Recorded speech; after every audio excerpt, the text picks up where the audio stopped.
RATV USA। চ্যানেলটিকে subscribe করুন এবং নতুন ভিডিও আপডেট নোটিফিকেশন পাওয়ার জন্য বেল বাটনে চাপ দিন। আমাদের আমলের মধ্যে আমাদের বলতে নবী সাল্লাল্লাহু আলাইহি ওয়াসাল্লাম এবং নবী সাল্লাল্লাহু আলাইহি ওয়াসাল্লামের যুগের মুমিন সাহাবায়ে কেরাম, তাহলে যেই আমল যেই ইবাদত নবী সাল্লাল্লাহু আলাইহি ওয়াসাল্লাম এবং নবী সাল্লাল্লাহু আলাইহি ওয়াসাল্লামের সাহাবীরা করেন নাই, ফাহুয়া রাদ্দুন, সেটা প্রত্যাখ্যাত, সেটা বাতিল।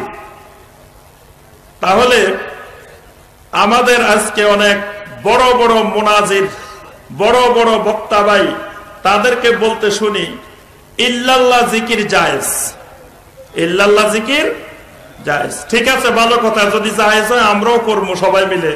আজকে ইসলামী সম্মেলনেও সবাই মিলে কলব পরিষ্কার করে ফেলবো, ইল্লাল্লাহ ইল্লাল্লাহ বলে। আচ্ছা, দলিলটা দেন, এটা যে জায়েজ কই পাইছেন?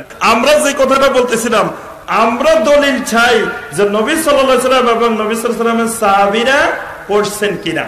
যদি করেন আমরাও করব, যদি না করেন ফাহুয়া রাদ্দুন, সেটা যত মজাদার হোক, যত সুন্দর হোক, যত চাকচিক্যময় হোক, কিন্তু আমরা সেটা করতে রাজি নাই। ইল্লাল্লাহ জিকির নিয়ে কিছু মানুষের মাঝে বিভ্রান্তি আমরা লক্ষ্য করছি। এ বিষয়ে হুজুরের কাছ থেকে কোরআন হাদিসের দলিল সহ আমরা জানব। আসলে ইল্লাল্লাহ জিকিরের ব্যাপারে বিভিন্ন জায়গায় আমার প্রশ্নের জবাব দেওয়া আছে, সেগুলি থেকে আপনারা সংগ্রহ করবেন। এই বিষয়ে শরিয়াতের দলিল ইল্লাল্লাহ জিকির, ইল্লাল্লাহ জিকির সম্পর্কে অনেক কিতাব আছে, বর্তমানে একটা কিতাব বের হয়েছে, সেটা মোতালা করবেন। আসলে ইল্লাল্লাহ জিকিরকে যারা নাজায়েজ বলে, এরা দলিলের ভিত্তিতে বলে না, বরং তারা বলে যে আল্লাহ আল্লাহ রসুল করছে কিনা। আমি ওই সমস্ত বন্ধুদেরকে প্রশ্ন করতে চাই, যদি আমরা বলতাম ইল্লাল্লাহ জিকির সুন্নাত, তাহলে অবশ্যই আপনার এই প্রশ্ন করার সুযোগ ছিল যে আমি সুন্নাত বলছি, আর সুন্নাত সাবেত হওয়ার জন্য রসুলের কাজ সাহাবাদের থেকে কমপক্ষে সুবুত হওয়া চাই, খোলাফায়ে রাশিদিনের থেকে।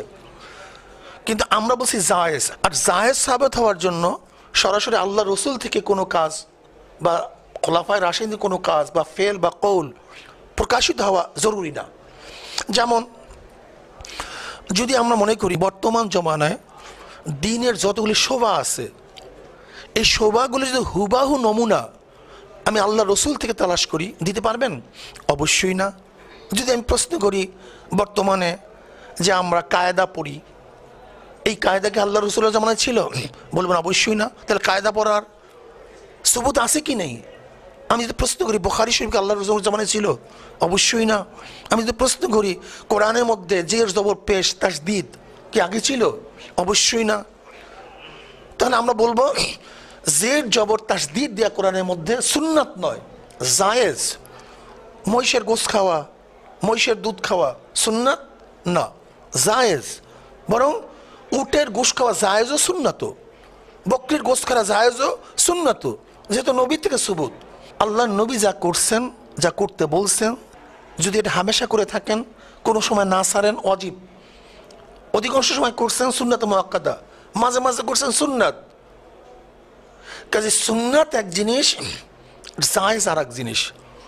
যদি জায়েজই না হতো, আজকের জমানায় আপনার আমরা প্রথম ক্লাস আউয়াল, সানি, সালেস, রাবে, খামেস, সাদেস, এই যে ক্লাসের তফকা তফকা, আপনি যদি প্রমাণ চান যে আল্লাহর নবী জমানায় ছিল, অবশ্যই বলবেন না। যদি সেইটা জায়েজ হয়, তাহলে কিয়াসের ভিত্তিতে আর একটা জায়েজ হবে না কেন? এর জন্য আমরা বলি শরিয়াতের দলিল চারটা: কিতাবুল্লাহ, সুন্নাত রাসূলুল্লাহ, ইজমা, কিয়াস। কাজে এই চার দলিলের ভিত্তিতে যে কোনো মাসাইল সাবেত হলে সেটাই জায়েজ হবে। এর জন্য যারা ইল্লাল্লাহ জিকিরকে নাজায়েজ মনে করেন, আসলে তাদের ইলমের কমতি থাকার কারণে, ইল্লাল্লাহর উপরে প্রচুর গবেষণা না করার কারণে। আর ইল্লাল্লাহ মানে কি?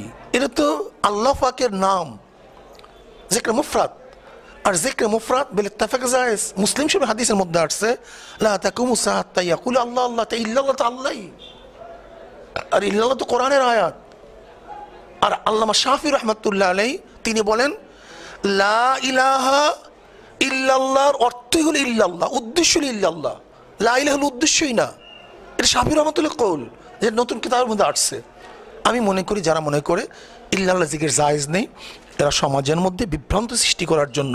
দেখবেন ওরা বলবে যে আল্লাহ রসুল করছে কিনা, তারা এই কথা বলে না, তোমাদের যে জবাব সেই জবাব সঠিক না, এই কথা কেউ বলবে না। এমন আজ পর্যন্ত আমি পাই নাই যে আমরা যে জবাব দিছি সেই জবাব সঠিক না এই কথা বলার লোক কেউ পাইনি, বরং শুধু বলে আল্লাহ রসুল করছে কিনা। আমরা তখন বলবো, আমরা যদি সুন্নত বলতাম তাহলে বলতাম আল্লাহ রসুল করছে কিনা দলিল দিতাম, যদি জায়েজ বলছি তাহলে কিয়াসের দ্বারা সাবিত হলো সেটা জায়েজ অসম্ভব। সিজদা করব ইল্লাল্লাহ, ইল্লাল্লাহ মানে কয় আল্লাহ, আরো জোরে বলুন একমাত্রই। এই ইল্লাল্লাহ নিয়েও এখন ভাইরাস বলে ইল্লাল্লাহ জিকির চলবে না, কয়নি? হাটহাজারীর আহমদ শফি দামাত বারাকাতুহুম বলেছেন, যে আলেম বলবে ইল্লাল্লাহ জিকির জায়েজ নাই তাকে আলেম বলা জায়েজ নাই।